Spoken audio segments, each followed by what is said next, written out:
हे महाभाव, फिर भी तेरे परम रहस्य और प्रभाव युक्त वचन को सुन, जिसे मैं तुझ अतिशय प्रेम रखने वाले के लिए हित की इच्छा से कहूँगा। तो भगवान ने कह दिया, अर्जुन, जो ऐसा ज्ञान है जो परम रहस्य है, तो तुम उन वचनों को सुनो। जो तुम्हारी जो इच्छा है ना, तुम्हारे अंदर जो प्रेम पूर्वक इच्छा है इस ज्ञान को सुनने की, तो मैं आपसे फिर इस ज्ञान को कहूँगा, आप इस ज्ञान को सुनो। मेरी उत्पत्ति को अर्थात लीला से प्रकट होने को यह देवता लोग जानते हैं और न ही महर्षिजन जानते हैं, क्योंकि मैं सब प्रकार से देवताओं का और महर्षियों का भी आदि कारण हूँ। तो भगवान ने बताया अर्जुन को कि अर्जुन, जब मैं प्रकट होता हूँ और इस लीला के प्रकट होने से न तो कोई देवता लोग जानते हैं, क्योंकि मैं सब प्रकार से देवताओं को और महर्षियों का भी आदि कारण हूँ। तो उन्होंने कहा कि जो उस तत्व को जान लेता है जिसके अंदर वो तत्व प्रकट हो गया ना, देवता ये पंच महाभूत जो हमें दे रहे हैं, सूर्य है, चंद्रमा है, पृथ्वी है, जल है, अग्नि, वायु, आकाश, ये सब प्रकार के देवता हैं। तो जो भगवान की उत्पत्ति हो रही है ना, भगवान जो प्रकट हैं, हाँ, जो ब्रह्म ऋषि हैं, जिनको ब्रह्म का अनुभव हो गया है, वो ब्रह्म ऋषि हैं, तो वे जानते हैं। जिसने ब्रह्म का अनुभव कर लिया, जो ब्रह्म में स्थित हो गया, वही भगवान को पहचानेगा और कोई पहचानेगा नहीं। वो ब्रह्म ऋषि भगवान को पहचान लेगा, बाकी ब्रह्म ऋषि के अलावा और कोई भी नहीं पहचानेगा। और मैं इन सबका आदि कारण हूँ। आदि कारण इसलिए बताने हैं भगवान, क्योंकि वो तत्व सबके अंदर है। कि जो तत्व मैंने प्रकट कर लिया है अपने भीतर, उन सबका कारण मैं ही हूँ, वो तत्व ही है। वो भी देवताओं के अंदर भी है, इन महर्षियों के अंदर भी है, सभी के अंदर वो परमपिता परमात्मा का तत्व काम कर रहा है, जो मुझको अजन्मा अर्थात वास्तव में जन्म रहित, अनादि और लोक का महान ईश्वर तत्व से जानता है। वह मनुष्यों में ज्ञानवान पुरुष संपूर्ण पापों से मुक्त हो जाता है। कि जो मुझको अजन्मा अर्थात वास्तव में जन्म रहित, तो जो इस प्रकार जान लेगा उस तत्व को कि वो तत्व है, उस तत्व का कोई जन्म नहीं है। जन्म किसका है? शरीर का। मृत्यु किसकी है? शरीर की। लेकिन जो तत्व प्रकट किया हुआ है भगवान श्री कृष्ण ने, भगवान यही कह रहे हैं कि वो जो परम तत्व मैंने अपने अंदर प्रकट कर लिया है वो अजन्मा है, उसका कोई जन्म नहीं होता और सभी लोगों का महान ईश्वर है। तो लोगों का महान ईश्वर हो गया जो जितने ब्रह्मांड में लोग हैं, हमारी पृथ्वी हैं और हमारे सूर्यमंडल के लोग हैं, जितने ब्रह्मांड में लोग हैं और आकाश गंगाएं हैं, उसको वो परमपिता परमात्मा तत्व भी चला रहा है। उसी की सत्ता हर ग्रह पर काम कर रही है। इसलिए कह रहे हैं भगवान कि सभी लोगों का ईश्वर है, सभी लोगों का वो परमपिता परमात्मा तत्व भी ईश्वर है।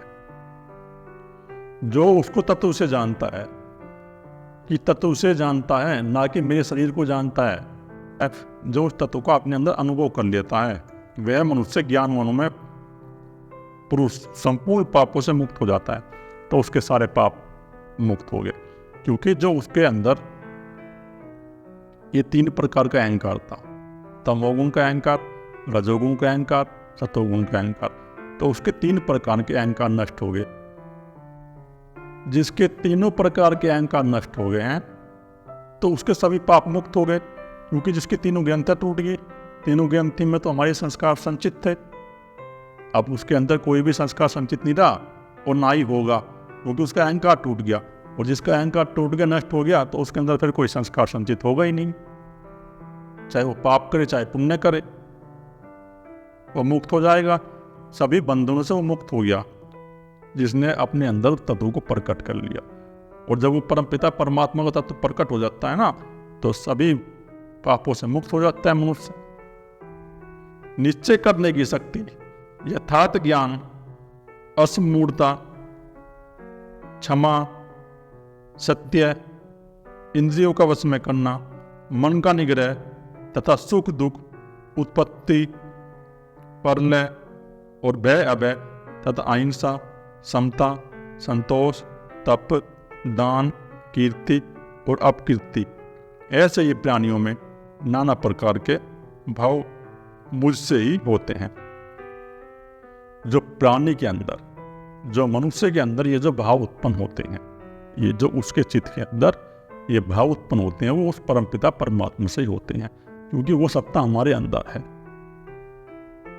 किसी वस्तु को निश्चय करने की शक्ति कि वस्तु क्या है क्या नहीं है, तो वो भी उस परमपिता परमात्मा की शक्ति से उपलब्ध हो रही है। और यथार्थ ज्ञान, जो ज्ञान है, किसी भी प्रकार का ज्ञान है, चाहे वो आध्यात्मिक ज्ञान है, चाहे वो भौतिक ज्ञान है, तो वो भी उस परमपिता परमात्मा की शक्ति से उपलब्ध होगा उसको। वो शक्ति उसके अंदर, मन के अंदर वो जो क्रिया होगी वो परमपिता परमात्मा की शक्ति से ही होगी। और जब उसके मन के अंदर क्रिया होगी तो उस ज्ञान को ग्रहण करेगा। ये वो तत्व के कारण ही हो रही है। अगर वो तत्व नहीं है तो कोई क्रिया नहीं हो।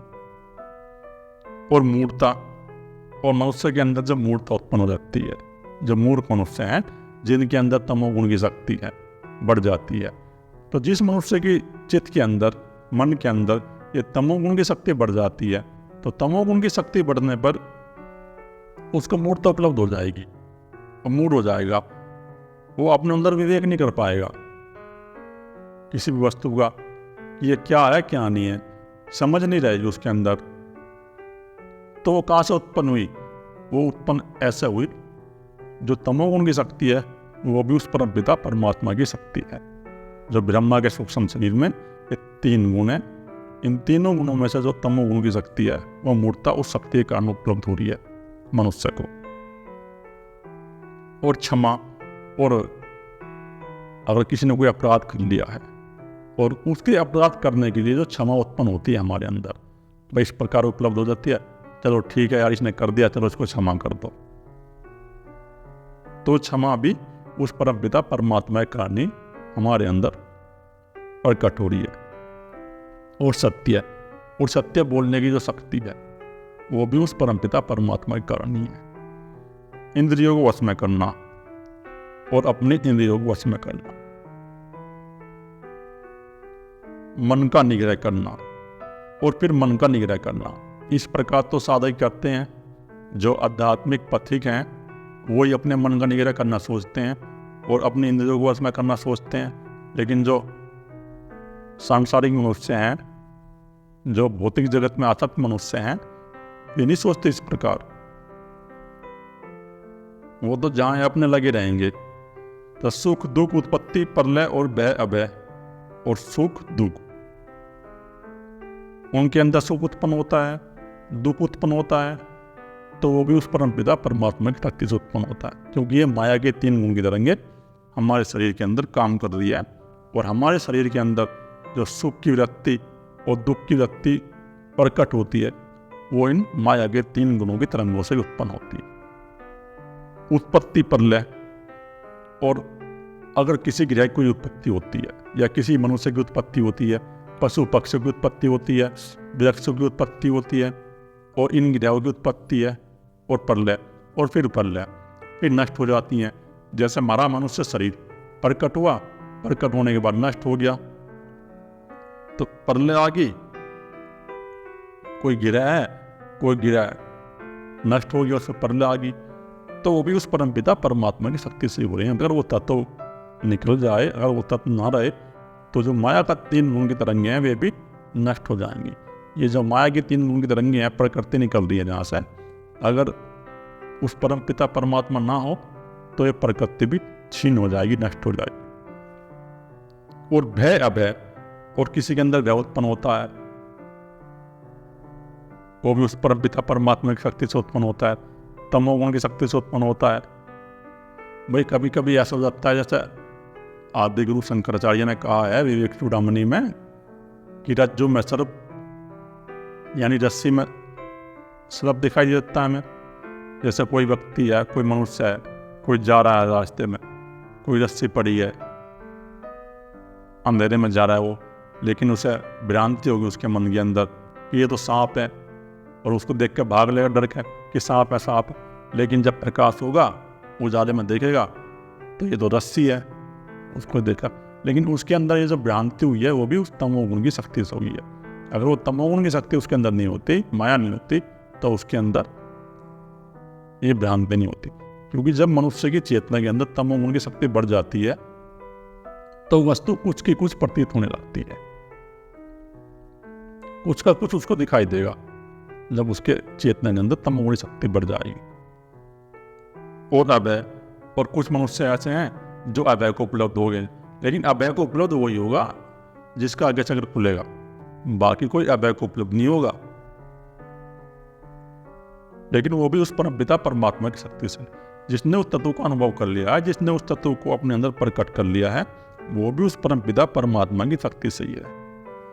अहिंसा, समता, संतोष, तप, दान, कीर्ति और अपकीर्ति, ऐसे ये प्राणियों के नाना प्रकार के भाव मुझसे ही होते हैं।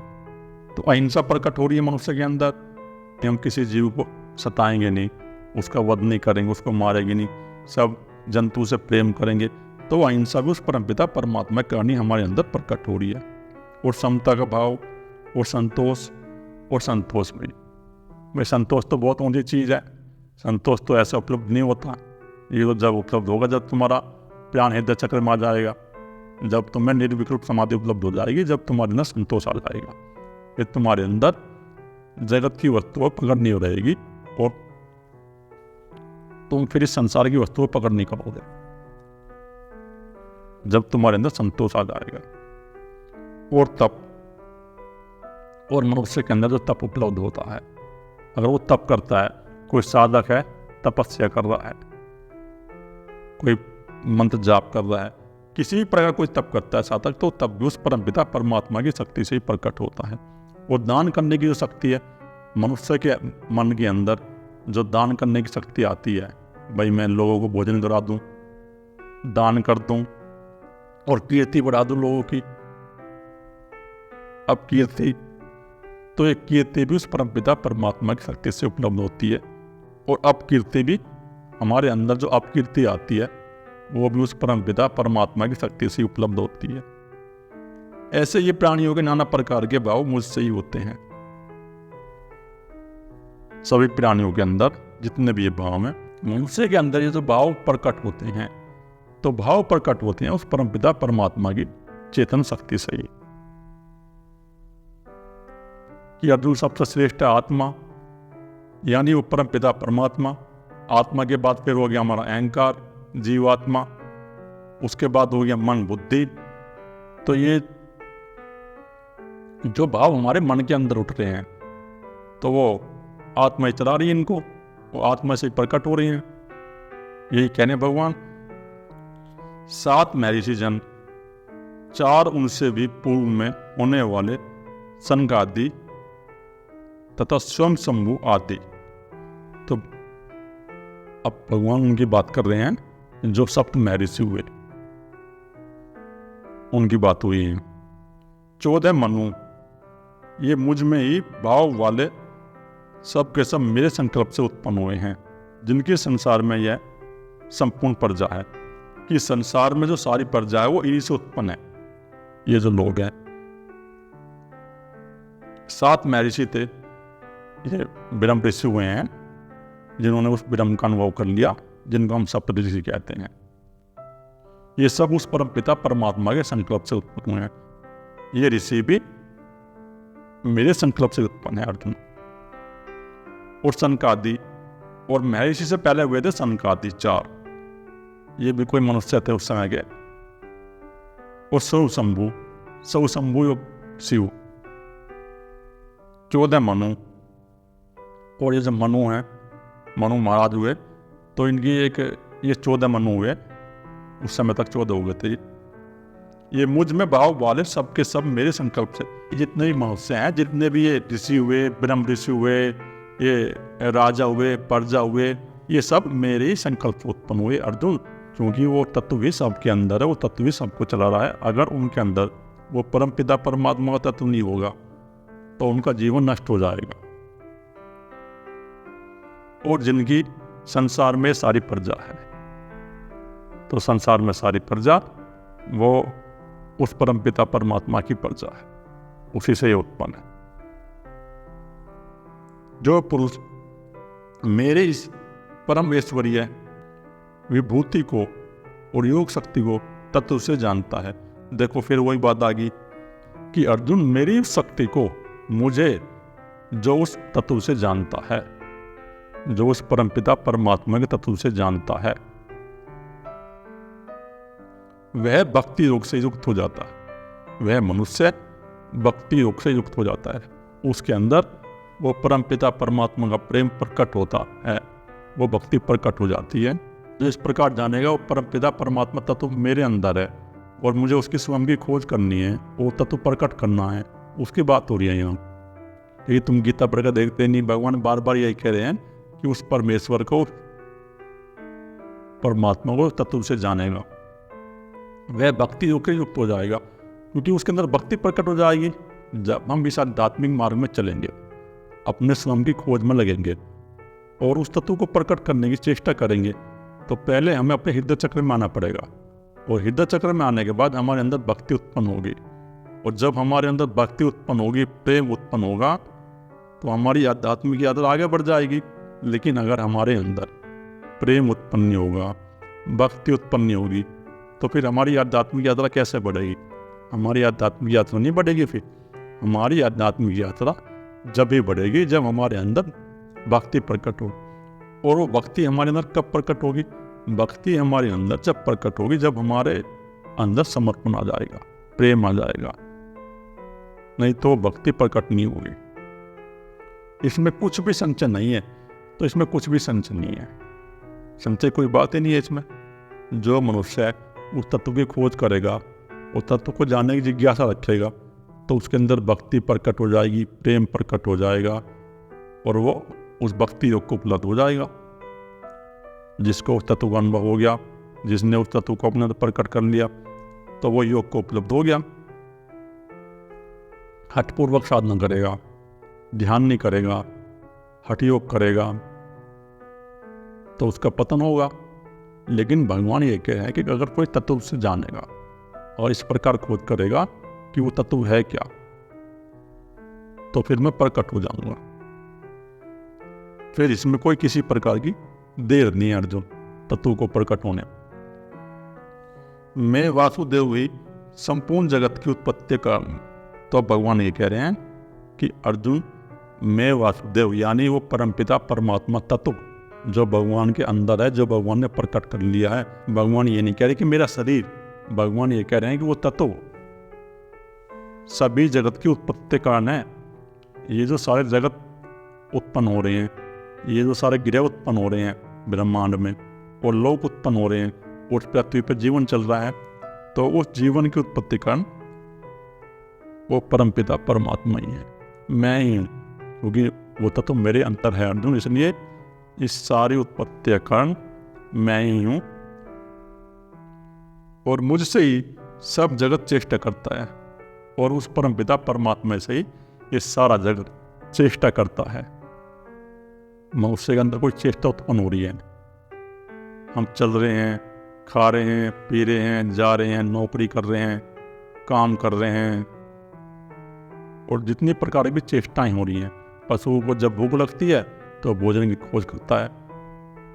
वृक्ष हैं, वृक्ष बड़े हो रहे हैं, तो इस जगत में जो भी चेष्टा कर रहा है, भगवान का कहने का अर्थ ये है कि इस जगत के अंदर चाहे कोई पशु हो, चाहे पक्षी हो, किसी प्रकार का जीव जंतु हो या मनुष्य हो, उनके अंदर ये जो चेष्टा उत्पन्न हो रही है, इस चेष्टा भी उस परमपिता परमात्मा की शक्ति से उत्पन्न हो रही है।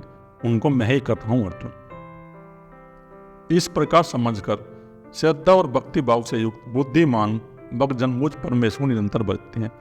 तो जो इस प्रकार समझते हैं, जो इस प्रकार समझ लेंगे, तो इस प्रकार समझेगा कौन? इस प्रकार वही समझेगा जिसके अंदर श्रद्धा उत्पन्न है, जिसके अंदर भक्ति उत्पन्न है, और जो बुद्धिमान है। बुद्धिमान का अर्थ है जिसके अंदर विवेक बुद्धि है उत्पन्न, जो तत्व को जानने की जिज्ञासा रखता है।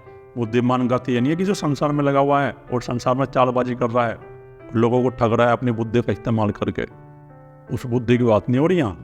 बुद्धिमान भगवान उसी को कह रहे हैं जो ज्ञानवान है, जिसके अंदर प्रज्ञा बुद्धि उत्पन्न होगी, विवेक बुद्धि उत्पन्न होगी, अपने स्वयं को जानने की, इस संसार को जानने की, वही बुद्धिमान है। और जो ऐसे मनुष्य हैं अर्जुन,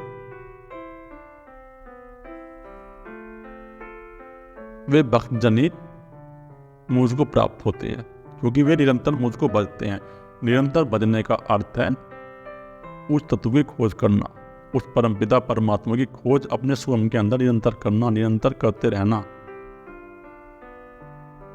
जो उस परमपिता परमात्मा की खोज निरंतर करता रहेगा वही अपने अंदर उस तत्व को प्रकट करेगा, बाकी नहीं करेगा।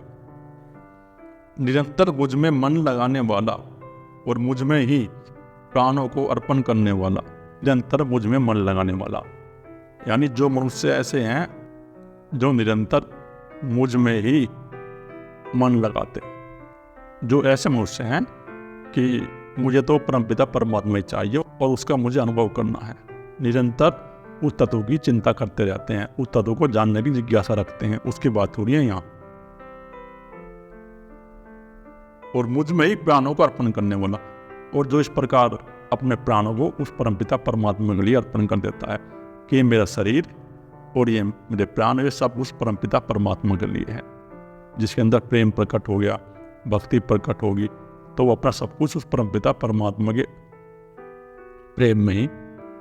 भक्त जन मेरी भक्ति की चर्चा के द्वारा आपस में मेरे प्रभाव को जानते हुए तथा गुण और प्रभाव सहित मेरा कथन करते हुए ही निरंतर संतुष्ट होते हैं और मुझ वासुदेव में ही निरंतर रमन करते हैं। तो जो भक्त हैं वो भक्ति की चर्चा के द्वारा आपस में मेरे प्रभाव को जानते हुए, भक्त हैं वो भक्ति की चर्चा करते हैं, उस परमपिता परमात्मा की चर्चा करेगा, वो किसी की निंदा चुगली नहीं करेगा। जो निंदा चुगली करेगा वो भक्त नहीं है। जो साधक साधिकाएं हैं और ग्रुप में रह के साधना कर रहे हैं कहीं, तो वो आपस में अगर कोई बातचीत भी करेंगे तो उस तत्व की जिज्ञासा की बातचीत करेंगे। वो ये नहीं करेंगे कि दूसरे साधक ने काम किया नहीं किया, आश्रम में सेवा करी नहीं करी, वो इस प्रकार की बात करेंगे कि वो तत्व क्या है, जिनके अंदर विवेक बुद्धि प्रकट हो गई है। वो फिर बातचीत भी उस परमपिता परमात्मा के बारे में ही करेंगे, उसको जानने की जिज्ञासा के बारे में ही करेंगे। और चर्चा के द्वारा फिर वो मेरे प्रभाव को जान। हमारे अंदर कोई शंका उठेगी, अगर हम आध्यात्मिक मार्ग में हैं, हमारे अंदर कोई शंका उठी तो उसका समाधान करने के लिए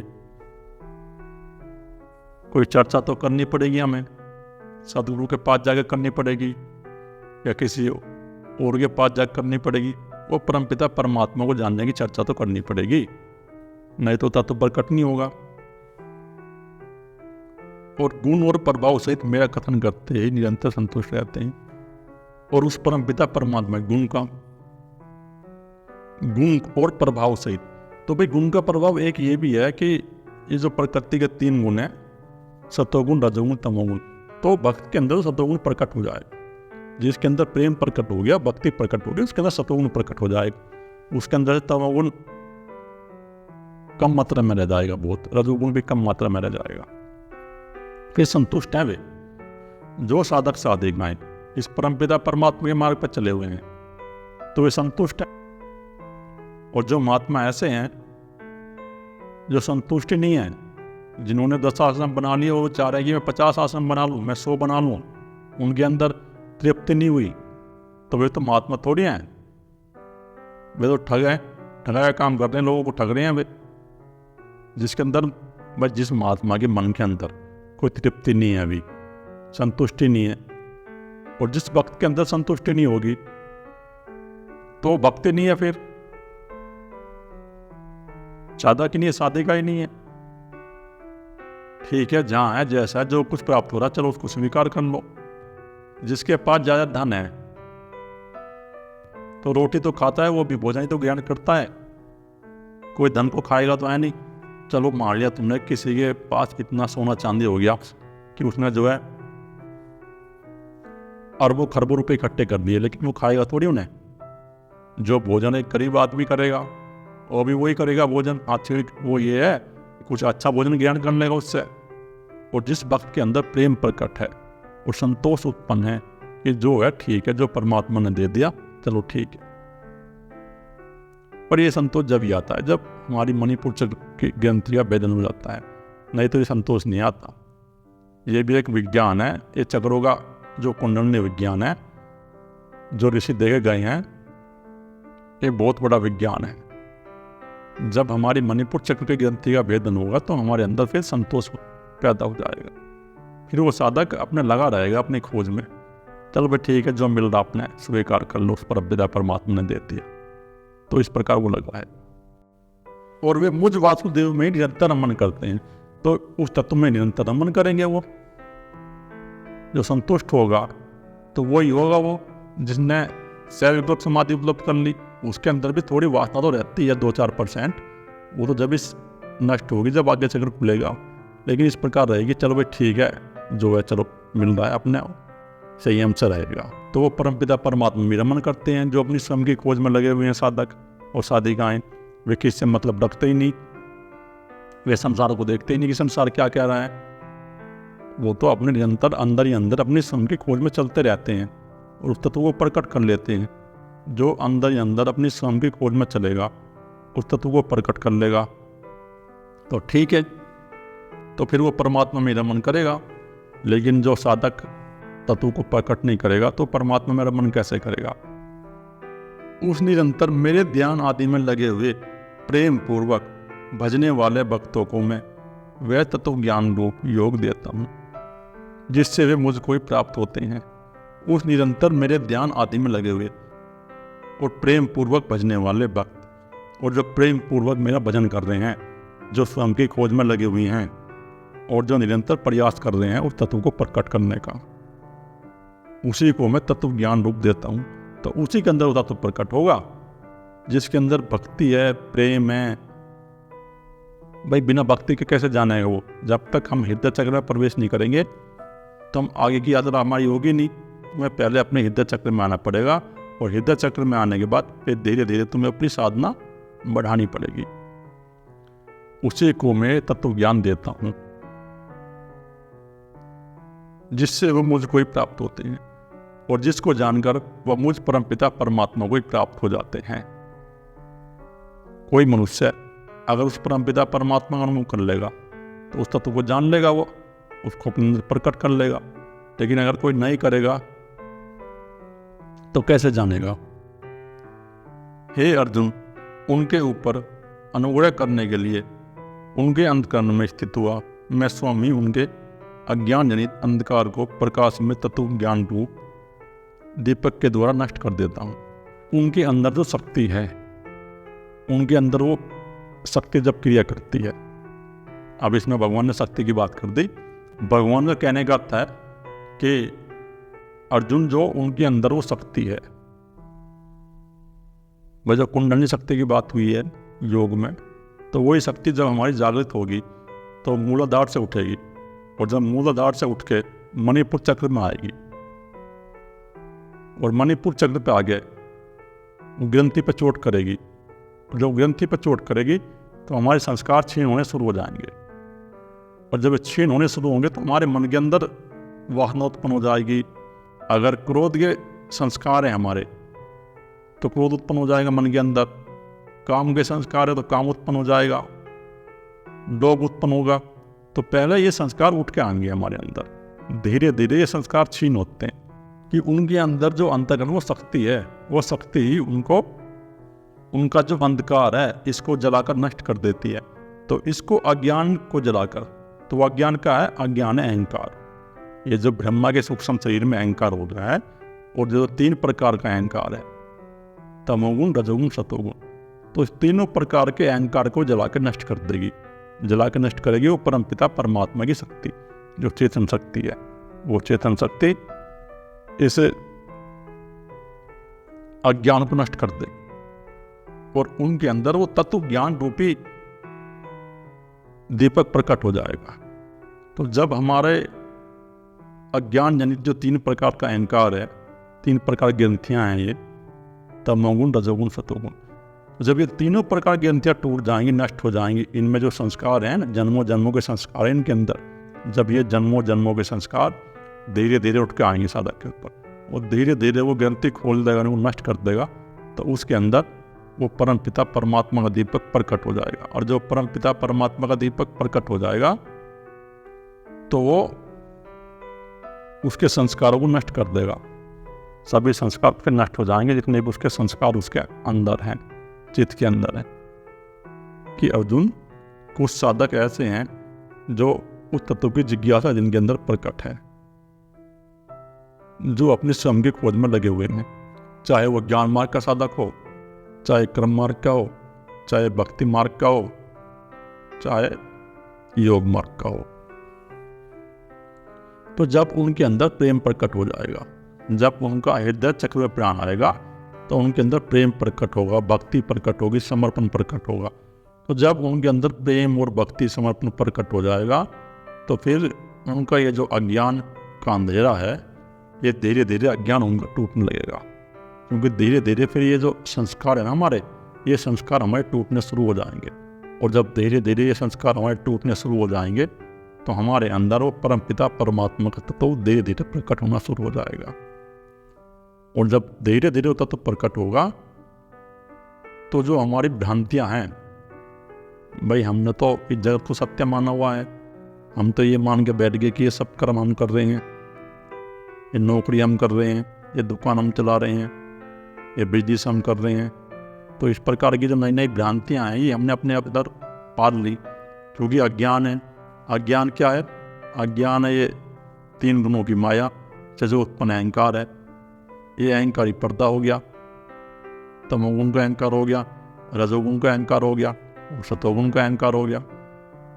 तो इस प्रकार ये 3 प्रकार का पर्दा है अहंकार का। जब ये तीनों प्रकार का पर्दा नष्ट हो जाता है, तो वो चेतन शक्ति फिर प्रकट हो जाती है। और जब वो चेतन शक्ति प्रकट हो जाती है, तो वो जो हमारी धारणा थी, हमने माना हुआ था कि मैं शरीर हूँ और मैं ही कर्म कर रहा हूँ, तो फिर ये हमारी धारणा नष्ट हो जाती है। अगर हमारा अहंकार खत्म हो गया, नष्ट हो गया, तो हमारे अंदर से धारणा नष्ट हो जाएगी जो हमने मानी हुई थी।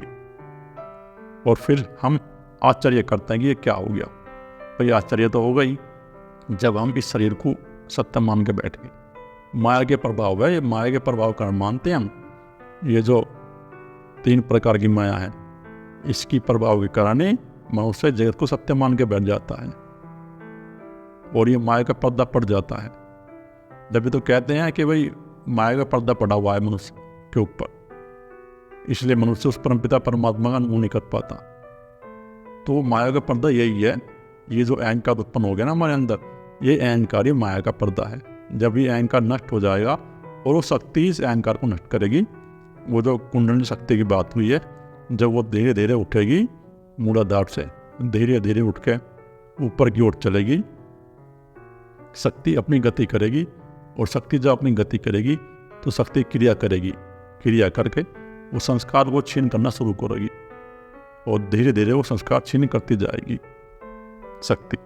और जब वो धीरे धीरे सभी प्रकार के संस्कार छीन कर देगी, कुछ व्यक्तियाँ ऐसी हैं जो साधक के अंदर उठ के आ जाती हैं, जो तमोगुण की संस्कार हैं, वे हमारे मन पे आ जाएंगे उठ के। और हमें हमारे चित्त के अंदर ऐसा लगता है कई बार कि काम में काम उत्पन्न हो जाता है, कभी क्रोध ही क्रोध उत्पन्न हो गया, लोभ ही लोभ उत्पन्न हो जाता है कभी। तो ये संस्कार है हमारे पूर्व जन्म के, जो हमारे ग्रंथियों में सक्रिय हो गए हैं। इन 3 प्रकार के अहंकारों में सक्रिय हैं, ये ग्रंथि बन गई हैं। ये सूक्ष्म ग्रंथि हैं, ये सूक्ष्म चक्रों की बात है। ये मत समझ लेना कि तुम कि ये स्थूल चक्र हैं, लेकिन इस शरीर में प्रभाव होता है। ये जो स्थूल शरीर है ना, इसमें प्रभाव होता है, क्योंकि इसी के अंदर वो सूक्ष्म शरीर है। और इस मनुष्य जन्म से ही हम इन चक्रों को खोल सकते हैं। भाई मनुष्य के अंदर विवेक बुद्धि है। भाई ऋषि कहते हैं, महर्षि कहते हैं, संत भी कहते हैं कि ये मनुष्य जन्म अनमोल है। कबीर दास जी ने बार बार कहा कि इस मनुष्य जन्म का लाभ उठाओ, ये अनमोल है, ऐसा नहीं मिलता, ये हीरा जन्म सभी संतों ने कहा है। तो इसलिए क्या है कि सूक्ष्म शरीर तो सबके अंदर है, पशुओं के अंदर भी है और स्थूल शरीर भी है। तो एक पशु है, उसका शरीर 5 तत्वों से बना हुआ है और उसके अंदर भी सूक्ष्म शरीर है। आँख है, नाक है, खाना वो भोजन कर रहा है, वो ही भोग कर रहा है। तो मनुष्य क्यों विशेष है? मनुष्य इसलिए विशेष है क्योंकि उसके अंदर वो विवेक बुद्धि है, वो प्रज्ञा बुद्धि है। जिस प्रज्ञा बुद्धि से वो उस तत्व को प्रकट कर सकता है, वो अपनी शक्ति को जगा सकता है। जब वो अपनी शक्ति को जगाएगा उस प्रज्ञा बुद्धि से, वो ध्यान करके अपने मन को वर्तमान में स्थिर करके और व्यक्तियों का साक्षी बन के जब वो शक्ति उठेगी तो शक्ति धीरे धीरे उठ के वो क्रिया करनी शुरू करेगी।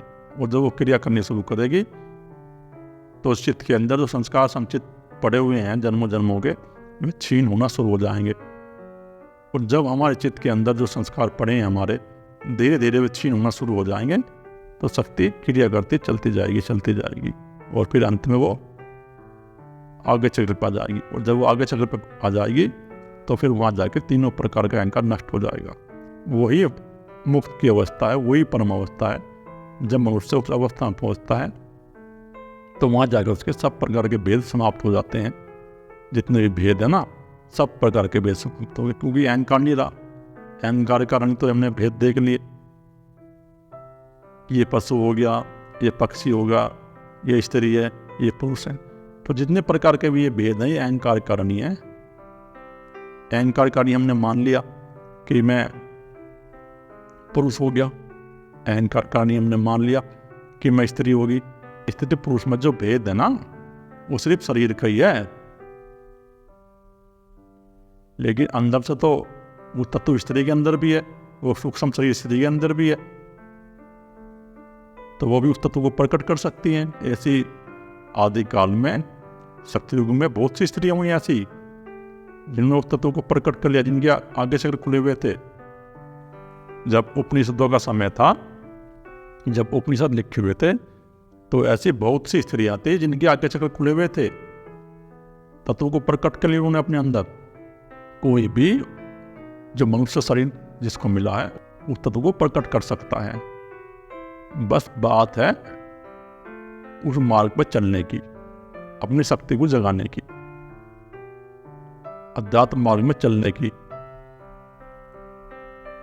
और जब मनुष्य इस अध्यात्म मार्ग में चलेगा, अपने निरंतर की स्वयं की खोज में लगा रहेगा, तो तत्व प्रकट हो जाएगा। कोई बड़ी बात नहीं है, लेकिन ये लंबा प्रोसेस चलता है। कम से कम 20-22 साल का प्रोसेस चलेगा तुम्हारा, जब तुम इसमें लोगोगे।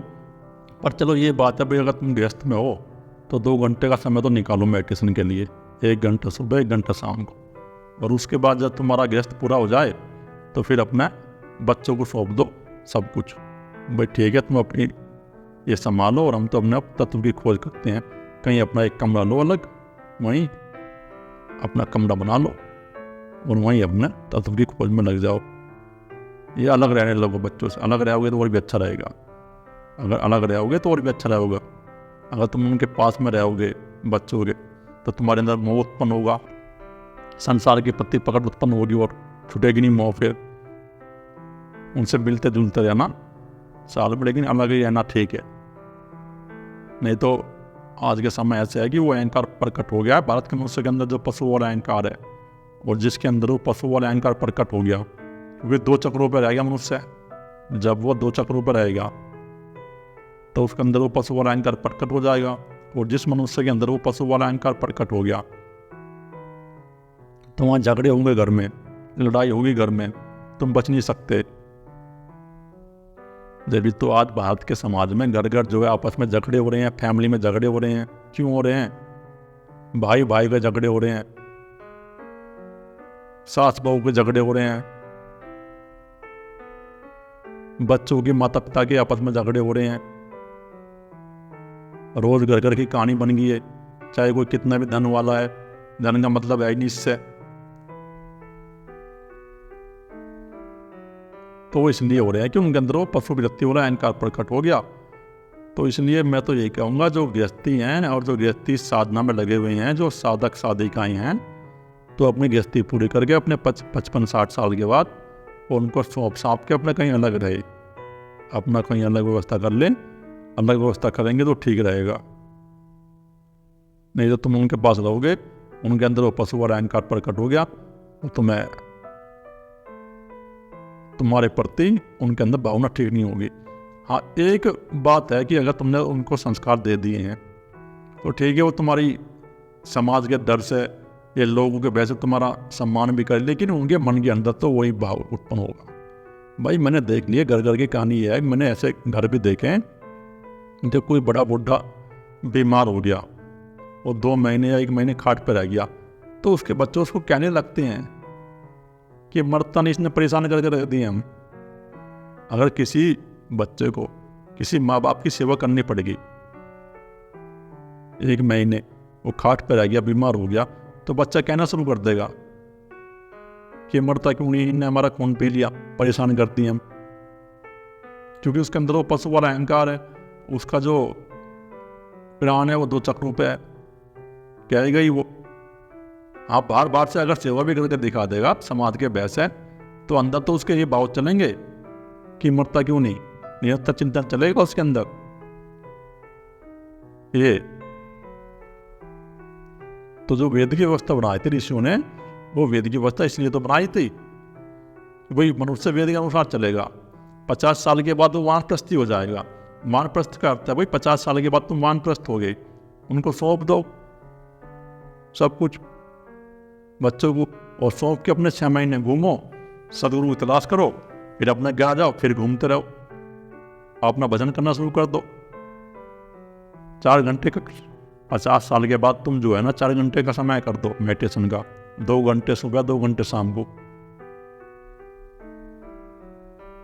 वो सौंप के जो है शुरू हो जाओ, फिर 55-60 साल के बाद अपना फिर शुरू हो जाओ।